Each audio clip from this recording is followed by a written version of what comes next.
माननीय श्री हरबोनंद होनोवाल जी, मंत्री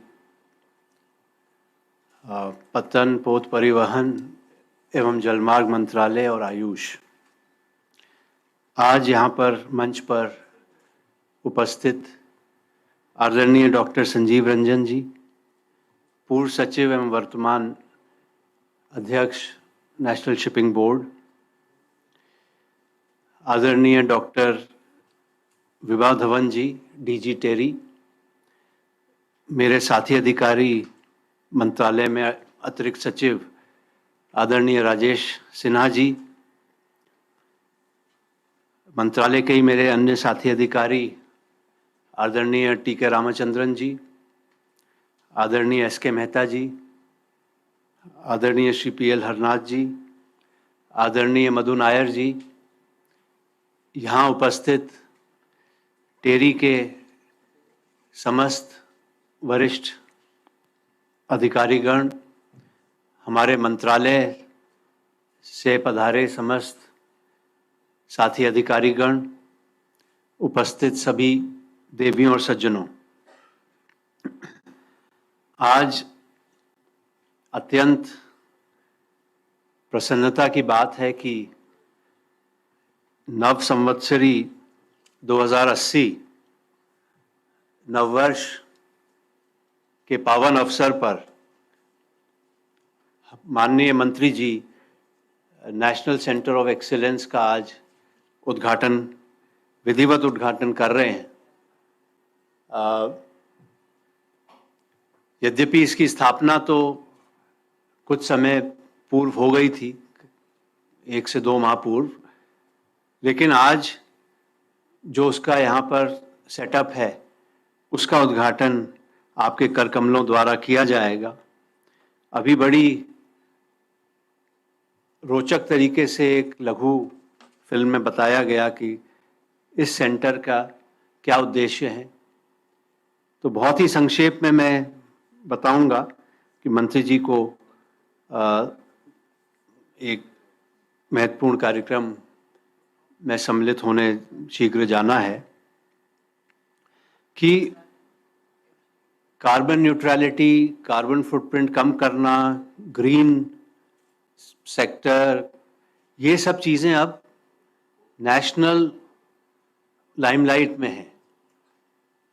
इस साल के बजट में भी माननीय प्रधानमंत्री जी ने green is gold, green wealth आदि कई बार ग्रीन इकोनॉमी, ग्रीन, कुल मिला के जो ग्रीन का महत्व है उसके प्रति पूरी दुनिया का ध्यान आकृष्ट किया। और हमारा जो सेक्टर है पतन, पोत, जलमार्ग, ये भी बहुत तेजी से ग्रीन की तरफ अग्रसर हो रहा है। फिल्म में भी जैसा बताया, 2030 में 60% तक जो ऊर्जा की खपत होगी हमारे पतनों में, वो रिन्यूएबल एनर्जी से होगी। और इसी प्रकार जो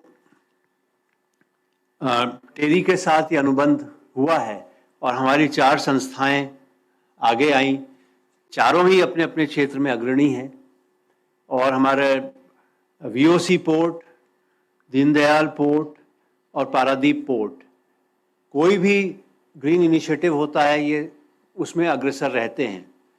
चाहे वो इस साल जैसा आपको ज्ञात है ग्रीन हाइड्रोजन मिशन की घोषणा हुई, उसमें भी अभी से आपकी संस्थाओं ने तैयारी प्रारंभ कर दी है कि किस प्रकार से जब भारत से बहुत बड़ी मात्रा में ग्रीन हाइड्रोजन का निर्यात होगा तो क्या वहाँ सुविधाएं उपलब्ध करानी है, भंडारण की, फ्यूलिंग की, और यदि हो सके तो वहीं पर इलेक्ट्रोलाइजर के माध्यम से ग्रीन हाइड्रोजन का निर्माण भी, उसके उत्पत्ति भी संभव हो सकेगी। इसी तरह हमारे कोचिन शिपयार्ड के सीएमडी साहब हैं, नायर साहब, समय से आगे पहले रहते हुए आपने अभी से green hydrogen cell based vessel पे काम प्रारंभ कर दिया है और अगले 6 महीने के अंदर ही देश में पहला हाइड्रोजन सेल बेस्ड वेसल फेरी जो है वो उपलब्ध हो जाएगी। तो समय से पहले ही हमारी संस्थाएं इस कार्य में लगी हुई हैं। कोचिन शिपयार्ड लिमिटेड देश का ही नहीं दुनिया की अग्रणी संस्था है जो कि शिप बिल्डिंग में तो है ही, लेकिन ग्रीन इनिशिएटिव्स में भी बहुत तेजी से काम कर रही है। कोचिन मेट्रो को आपने बैटरी ऑपरेटेड वेसल्स सप्लाई किए हैं। नॉर्वे जैसे देश को जो कि दुनिया में पहचान रखता है रिन्यूएबल एनर्जी के क्षेत्र में, ग्रीन के सेक्टर में, उनको आपने वहाँ की एक संस्था को 2 automatic unmanned hybrid electric vessels दिए हैं। तो ये संस्था ऐसी है और अभी हाल ही में कुछ दिन पहले ही नॉर्वे से ही इनको एक और ऑर्डर मिला है। एक क्या सोलर पावर्ड है, हाइड्रोजन फ्यूल का एक जहाज जो करीब 500 करोड़ रुपए की कीमत का जहाज है। तो हमारे देश में ऐसी संस्थाएं हैं जो पूरी दुनिया में एक अपनी पहचान बनाए हुए हैं ग्रीन सेक्टर में। तो हमें गर्व है अपनी ऐसी संस्थाओं पे, अपने कोचिन शिपयार्ड पे, अपने ऐसे पतनों में जो समय से पहले अग्रिम तैयारी करके और ग्रीन के क्षेत्र में कार्रवाई करते हैं। टेरी के साथ जो ये पार्टनरशिप प्रारंभ हुई है, इससे देश को, दुनिया को और हमारे मंत्रालय को भी बहुत सी आशाएं हैं। कार्बन न्यूट्रलिटी के लिए नेट जीरो कमिटमेंट जो माननीय प्रधानमंत्री जी ने पंचामृत के तहत जो एक लक्ष्य रखा हुआ है, उसको कैसे हम लोग अर्जित करें। भारत देश को जब हम आईएमओ में, इंटरनेशनल मैरीटाइम ऑर्गेनाइजेशन में जब हम ले जाते हैं, तो वहाँ पर किस प्रकार से हमारी जो आईएमओ की रिक्वायरमेंट्स हैं उसको देश के जहाज़ों के लिए और देश के मैरीटाइम सेक्टर के लिए हम लागू करें। किस प्रकार से ये सेंटर पॉलिसी, रिसर्च और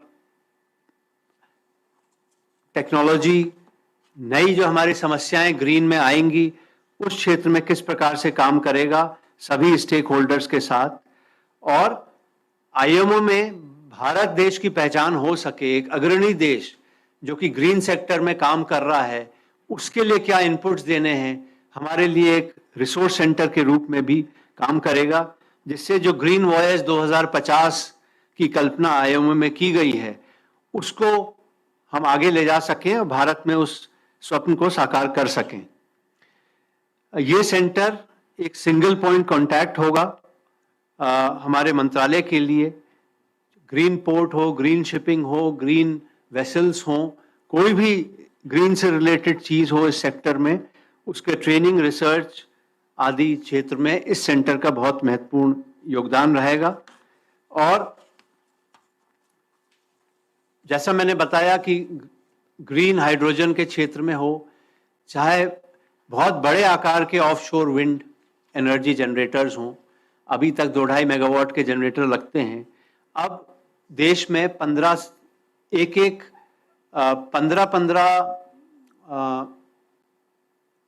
मेगावाट का एक टरबाइन लगने की स्थिति में आएंगे।